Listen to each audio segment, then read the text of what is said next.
You're listening to the Cyberwire Network, powered by N2K.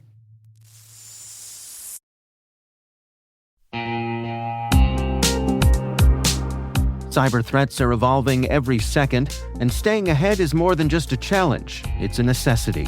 That's why we're thrilled to partner with ThreatLocker, a cybersecurity solution trusted by businesses worldwide. ThreatLocker is a full suite of solutions designed to give you total control, stopping unauthorized applications, securing sensitive data, and ensuring your organization runs smoothly and securely. Visit threatlocker.com today to see how a default deny approach can keep your company safe and compliant.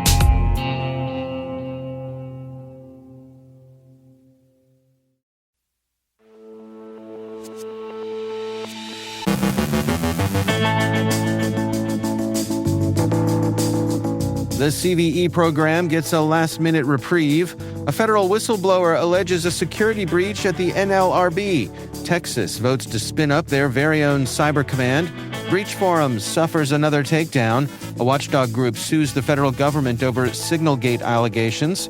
The SEC chair reveals a 2016 hack. ResolverRAT targets the healthcare and pharmaceutical sectors worldwide. Microsoft warns of blue screen crashes following recent updates.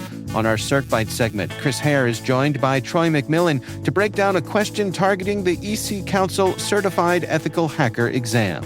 And 4chan gets Soyjacked.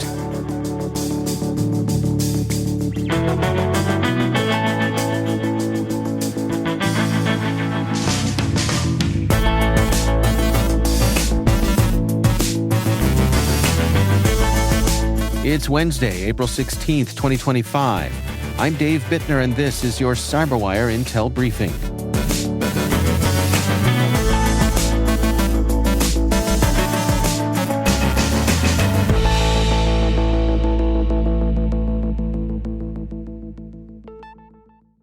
Thanks for joining us here today on what is a busy news day. We're glad to have you with us. The CVE program, short for Common Vulnerabilities and Exposures, is a publicly available list of known cybersecurity vulnerabilities. Each vulnerability gets a unique ID that helps security professionals, software vendors, and researchers talk about the same issue using the same name, kind of like a universal language for bugs. Managed by MITRE Corporation and funded by the U.S. government, the program plays a critical role in threat intelligence, patch management, and security automation. It's the backbone for many tools and databases, including the National Vulnerability Database, and it helps defenders prioritize which issues to fix first. Think of it as a Dewey Decimal System of cybersecurity flaws.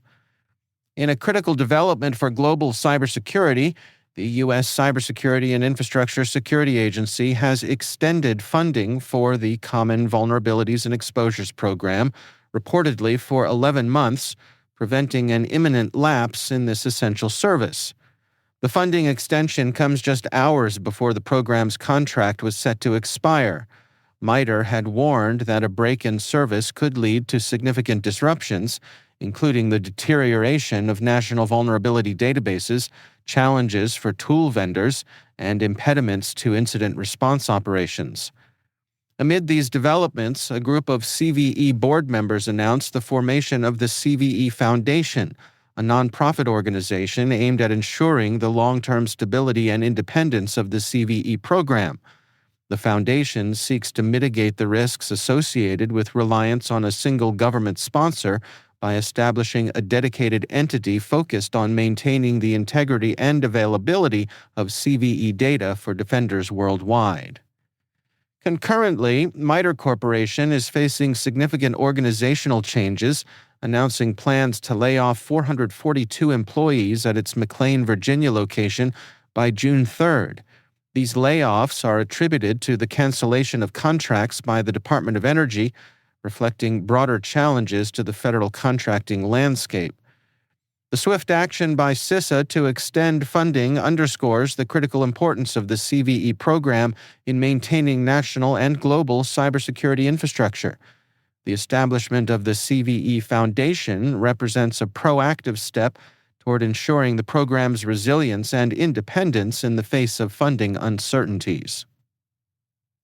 A federal cybersecurity specialist, Daniel Baroulis, has filed a whistleblower complaint alleging that the Department of Government Efficiency, DOGE, under President Trump, caused a security breach at the National Labor Relations Board and may have illegally extracted sensitive data. In a sworn statement sent to Congress and a federal whistleblower office, Baroulis claimed DOGE staff disabled security protocols like multi-factor authentication and internal alerts shortly after arriving at NLRB in March. He reported detecting a data transfer of over 10 gigabytes, including personal and confidential business information. He also cited login attempts from foreign locations, including a Russian IP using DOGE-created credentials. Baroulis, who holds a top-secret clearance, provided screenshots as evidence. The White House stated DOGE was transparent in its activities. Daniel Baroulis appeared on CNN yesterday, where he had this to say. So I spent a lot of time in the private sector, and you start to see these indicators of compromise sometimes, and they kind of raise red flags. And so when you start seeing those, you put together the puzzle, and more likely than not, that's how you flesh out a breach. And I saw those same indicators in my agency and started raising the flag. So in your complaint that you shared with Congress, you include this screenshot we're going to show. It shows a large spike in data leaving the National Labor Relations Board. You say that's extremely unusual because data almost never directly leaves the databases. How do you know what was being removed, and is it possible you saw something that has a plausible explanation behind it? I definitely would prefer that, actually.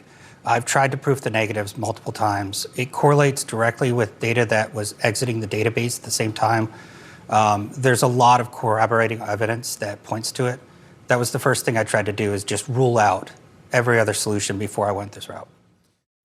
Again, that clip is courtesy of CNN. We'll have a link in the show notes. The Trump administration has voiced its intentions to shift responsibilities from the federal government to the states. The Texas House has passed legislation to create a new state cybersecurity agency, the Texas Cyber Command, aimed at defending against growing cyber threats. Backed by $135 million over 2 years, the command would operate through the University of Texas system based at UT San Antonio. It will focus on cyber threat response, forensics, and training, while centralizing efforts previously handled by the Department of Information Resources. Governor Abbott has called the bill an emergency priority amid rising cyber attacks on Texas infrastructure. BreachForums, the well-known hacker marketplace, was reportedly taken down again, this time by pro-Palestinian hacktivist group Dark Storm Team, which claimed responsibility for a DDoS attack. The takedown comes amid unverified rumors of the arrest of Intel Broker, a prominent figure linked to past major cyber attacks. Though some speculate an FBI seizure, no official signs support that claim. Darkstorm, known for targeting NATO nations and Musk's ex-Twitter platform, promotes itself as a cybercrime-as-a-service group with both political and commercial motives. Attorneys for watchdog group American Oversight allege the U.S. government deliberately used encrypted, disappearing signal messages to evade transparency laws during military operations in Yemen, Wired reports. They claim newly filed court documents reveal inconsistent and inadequate efforts by agencies like the CIA to preserve these communications, violating the Federal Records Act. The controversy, dubbed SignalGate, involves high-level Trump-era officials, including Secretary of Defense Pete Hegseth and Vice President J.D. Vance. Although some messages were partially recovered, most were likely deleted before preservation efforts began. The Justice Department argues there's no enforceable public right to challenge the deletion of records. American Oversight plans to expand its lawsuit, citing the broader systemic use of Signal by national security officials as a threat to democratic accountability and record-keeping laws. SEC Chairman John Clayton released a lengthy cybersecurity statement yesterday, revealing that the agency was hacked in 2016. Buried deep in the statement was the disclosure that attackers exploited a vulnerability in the SEC's EDGAR system, which stores financial records of public companies. The breach may have enabled illicit stock trading and involved fake filings meant to sway markets. Clayton said no personal data was compromised, but noted other lapses like unsecured emails and missing laptops. He pledged to boost cybersecurity efforts. A new remote access Trojan called ResolverRAT is targeting organizations worldwide, especially in the healthcare and pharmaceutical sectors. Discovered by Morphosec, ResolverRAT is spreading through phishing emails posing as legal or copyright violations, with language tailored to the target's region. The malware runs entirely in memory using .NET tricks to avoid detection. It secures persistence via the registry and system folders and exfiltrates large files in small chunks to blend in with normal traffic. ResolverRAT has been seen in multiple languages, signaling global reach. Microsoft has warned that recent Windows 11 updates may trigger a secure kernel error blue screen crash on devices running version 24H2. The issue stems from March and April updates. Microsoft is addressing the bug using known issue rollback, which automatically reverts problematic updates on home and unmanaged business PCs within 24 hours. For enterprise systems, IT admins must manually deploy a group policy fix. Microsoft also issued emergency updates this week for other Windows issues, including domain controller outages.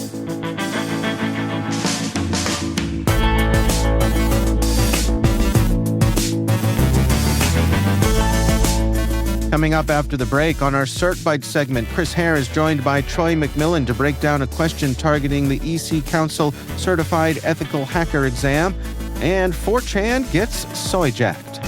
Stick around.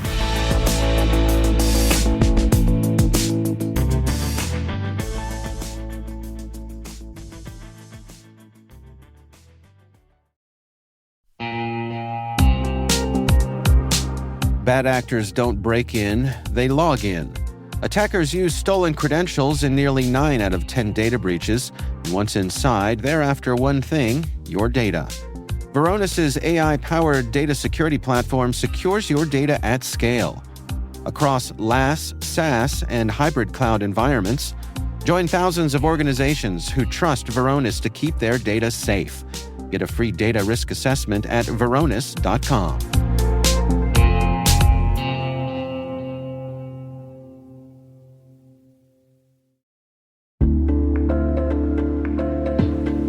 What's the common denominator in security incidents? Escalations and lateral movement. When a privileged account is compromised, attackers can seize control of critical assets.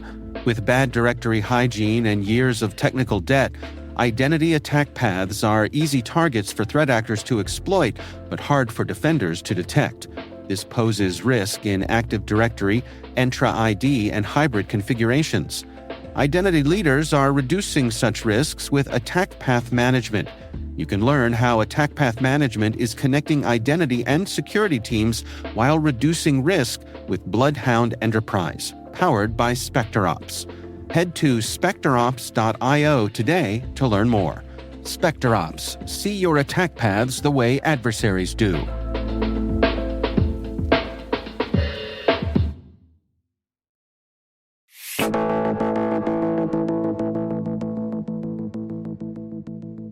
On today's CertByte segment, host Chris Hare is joined by Troy McMillan to break down a question targeting the EC Council Certified Ethical Hacker exam. Today's question comes from N2K's EC Council Certified Ethical Hacker practice test. Hi, everyone. It's Chris. I'm a content developer and project management specialist here at N2K Networks. Today's question targets the EC Council Certified Ethical Hacker CEH version 5 exam, which is ID 31250, which was updated on September 23rd of 2024. This exam is targeted to cybersecurity professionals, government and military professionals, and educators. I've enlisted Troy as our new guest host today. He's a specialist in all things Cisco, ISACA, and EC Council. Welcome, Troy. How are you today? I'm doing great, Chris. Thank you for having me. Absolutely. And before we get into it, be sure to stick around after our question for our special study bit for this test, as well as for the latest news on upcoming N2K practice tests. Okay, we're going to be turning the tables, and Troy, you're going to be asking me today's question. Hit me. Okay, Chris, here's your question. It's multiple choice, but only one answer is correct. What kind of computer-based social engineering technique attempts to redirect web traffic to malicious versions of websites through DNS poisoning? Your choices are A, farming, B, spear phishing, C, whaling, or D, spimming. All right. So before I answer, Troy, I understand this is under the network and perimeter hacking objective and the sniffing sub-objective, correct? That is correct. Okay, and as I have sparse familiarity with these terms, and I'm going to assume DNS poisoning is something really bad, I'm going to go through them one by one. So let's start with the terms I'm familiar with first. So I know spear phishing means targeting a specific person within an organization. So what you're describing does not sound like the correct scenario. So I'm going to first rule that answer choice out. The other term I'm familiar with is whaling, as this is akin to spear phishing, but instead it targets higher ups in an organization, as far as I'm aware. And again, this does not reflect the question you're posing, so I'm going to strike that one out next. As for farming and spimming, I'm not familiar with these terms, so I'm going to leverage a tool used in many industries, including cybersecurity, called morphological analysis, which basically means I'm going to break down the terms to see if I can root out their meaning and guess the correct answer. So first, farming. This could be a combination of phishing and farming. I mentioned spear phishing earlier, so I know phishing is a broader level social engineering attack, and the farming part I would think is data farming, so that could be the answer. So let's put a pin in that one. Spimming is a term I've not heard of either, and if we break it down, it could be a combination of spamming and maybe messaging or text messaging. So given that, I'm going to say that this is not the likely choice either. So I'm ruling out spimming. And by process of elimination, I declare the correct answer to be A, farming. Am I right? Yes, Chris, you're correct. So your technique worked there. Farming is the act of redirecting web traffic to malicious versions of websites. And it can be done by modifying the host file on an individual computer or attacking the DNS server and poisoning its cache through some DNS poisoning techniques. After that, when a user enters a valid domain name, the DNS server will lead them to a different website than what they're expecting, which will be a fraudulent version of that website. Then when the user logs into the website, the attacker gains his credentials and now can perform any operation that requires those credentials. Spear phishing is a form of phishing that directs targets to specific targets in an organization. So rather than a standard mass email phishing campaign, spear phishing directly targets an organization and usually specific individuals in that organization. So they might get emails, phone calls, etc., from someone claiming to be a trusted entity that they're familiar with. And due to the sense of familiarity, they might fall victim to these attacks. Whaling, as you mentioned, is a form of spear phishing that targets important or powerful people in the organization, what we might call the big fish, the whales, the CEO, the CFO, some high-ranking official. You got close with sussing out the word origin of spamming, as it's a combination of spamming and instant messaging, and is a kind of phishing that relies on text messages or instant message applications as their main vector for attack. These might also fall into other categories, such as spear phishing or whaling campaigns that are directed at individuals. So the attack may claim to be from your bank, the insurance company you do business with, or it could be the Microsoft support desk claiming you have a virus on your computer. This will likely result in a request for you to call them. Now you've fallen into their trap. Now, this was a really good foundational question, and it makes me wonder what question types are included in the CEH that candidates should prepare for. Well, on the CEH exam, the good news is that all of the items are multiple choice. Oh, that is good news, and that's good to know. So, Troy, apparently, according to the EC Council, this certification is a career game changer for whoever takes it, as they state that 92% of employers prefer CEH graduates for ethical hacking jobs, and 1 in every 2 professionals received promotions after earning their CEH certification. What impact have you seen from people having this cert? Well, getting this cert can be somewhat of a game changer because it typically leads to either a new job or a promotion.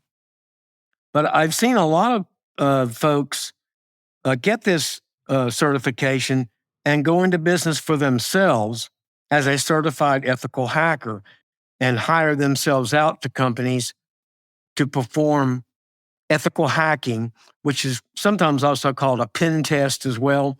So it does lead to better and new jobs. It also leads to the potential for entrepreneurship. Wow, that's really great insight. All right, so now it's time to discuss the study bit for this test. What do you have for us, Troy? Well, one of the tools that certified ethical hackers use to learn information about a network before they attack it is a command-based tool called Nmap. It stands for Network Mapper. You need to know all of those Nmap commands and the switches. You will see a number of items on which Nmap command would do X. So make sure that you're familiar with those. Awesome tip. Thanks so much for being here with me today, Troy. Thank you for having me, Chris. Of course. And as we wrap up today's episode, are there any upcoming practice tests you'd like to promote here? Yes, we just released the CompTIA Tech Plus exam, the AWS Certified AI Practitioner exam, and the Azure AI Engineer Associate practice test. And we will also have more coming up for CompTIA, Microsoft, and Oracle in the next month. Awesome. Thanks so much, Troy.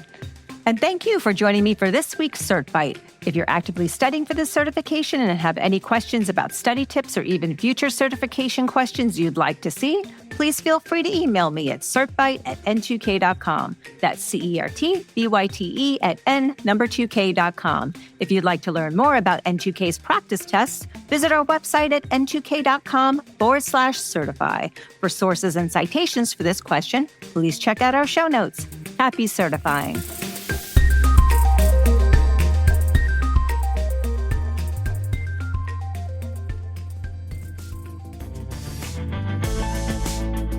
And of course, we'll have a link to N2K's EC Council Certified Ethical Hacker Practice Test in our show notes.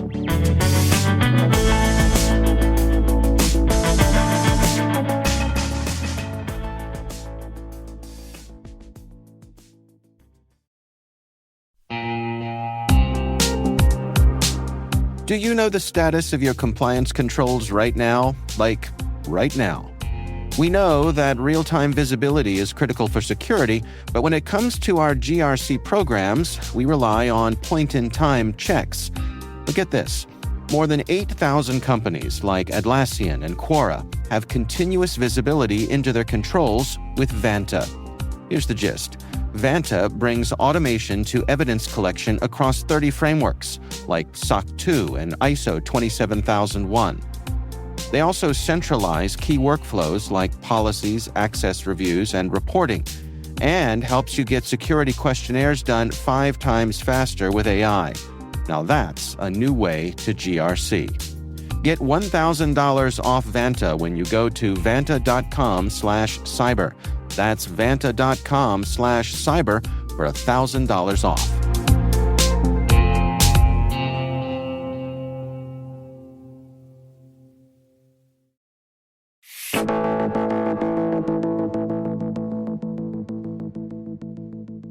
And finally, 4chan, the online forum which security researcher Kevin Beaumont smartly described as the internet's litter box, was knocked offline after what appears to be a major breach.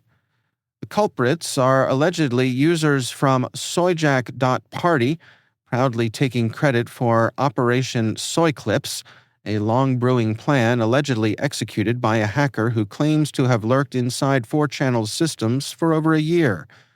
Using the handle CHUD, because, of course, the group leaked screenshots of admin panels, staff emails, and hinted at full access to the site's back end, including IP tracking and board controls. Their weapon of choice was apparently 4chan's outdated PHP setup from 2016, which might as well have been a digital welcome mat. To contain the fallout, 4chan's admins pulled the plug, but not before pieces of the site's code showed up on Kiwi farms. As of now, the site's flickering online presence suggests damage control is still in progress. 4chan's been a digital cockroach for 20 years, but apparently even cockroaches can get stomped if their firewall is made of chewing gum and nostalgia.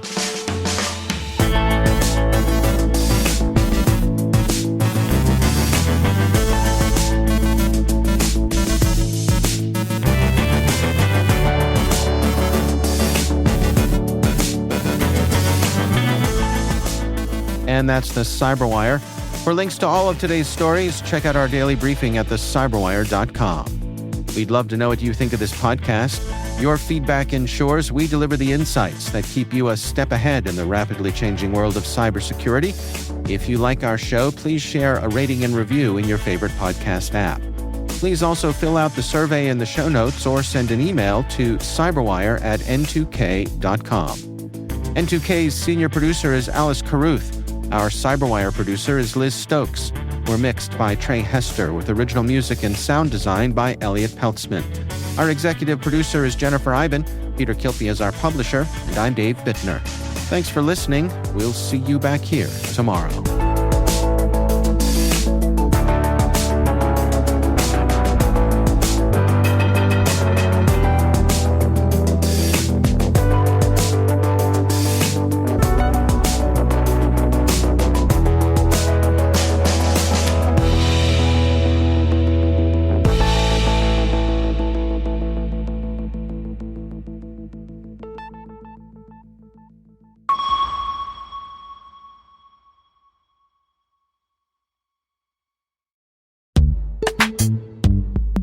Looking for a career where innovation meets impact? Vanguard's technology team is shaping the future of financial services by solving complex challenges with cutting-edge solutions. Whether you're passionate about AI, cybersecurity, or cloud computing, Vanguard offers a dynamic and collaborative environment where your ideas drive change. With career growth opportunities and a focus on work-life balance, you'll have the flexibility to thrive both professionally and personally. Explore open cybersecurity and technology roles today at vanguardjobs.com.